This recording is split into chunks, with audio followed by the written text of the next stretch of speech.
સની દેઓલે કરી બોર્ડર 2 ની જાહેરાત। 27 વર્ષ પહેલાનું વચન પૂરું કરવા આવી રહ્યો છે ફૌજી। ગદર 2 ની જબરજસ્ત સફળતા પછી સની દેઓલ તેની આગામી ફિલ્મ બોર્ડર 2 હાલ ચર્ચામાં છે। બોર્ડર ફિલ્મ 1997 માં થિયેટરમાં રિલીઝ થઈ હતી અને બોક્સ ઓફિસ પર ધૂમ મચાવી હતી। દર્શકોને આ દેશભક્તિની ફિલ્મ ખૂબ જ પસંદ આવી હતી।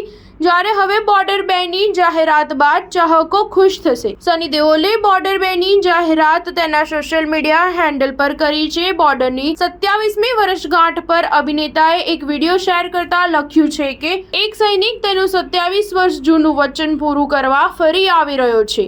ભારતની સૌથી મોટી યુદ્ધ ફિલ્મ બોર્ડર 2। આ ફિલ્મનું નિર્માણ ભૂષણ કુમાર, કૃષ્ણ કુમાર, જેપી દત્તા અને નિધિ દત્તા કરશે તેમજ અનુરાગ સિંહ દ્વારા આ ફિલ્મ નિર્દેશિત કરવામાં આવશે। બોર્ડર 2 ની સ્ટારકાસ્ટ વિશે નિર્માતાઓએ દ્વારા હજુ કોઈ માહિતી શેર કરવામાં આવી નથી। 1997 માં રિલીઝ થયેલી બોર્ડર ફિલ્મમાં સની દેઓલ ઉપરાંત સુનિલ શેટ્ટી, જેકી શ્રોફ, અક્ષય ખન્ના, પૂજા ભટ્ટ, સુરભી મુખર્જી, સુરેશ બેરી, તબ્બુએ કામ કર્યું હતું। સનીની આગામી ફિલ્મ લાહોર 1947 છે, જેનું નિર્દેશન રાજકુમાર સંતોષી કરી રહ્યા છે। તે ખાનના પ્રોડક્શન બેનર હેઠળ બની રહી છે। આ ફિલ્મમાં પ્રીતિ ઝિન્ટા પણ છે। સ્ટાર ન્યૂઝ 7 હંમેશા સચ્ચાઈની સાથે।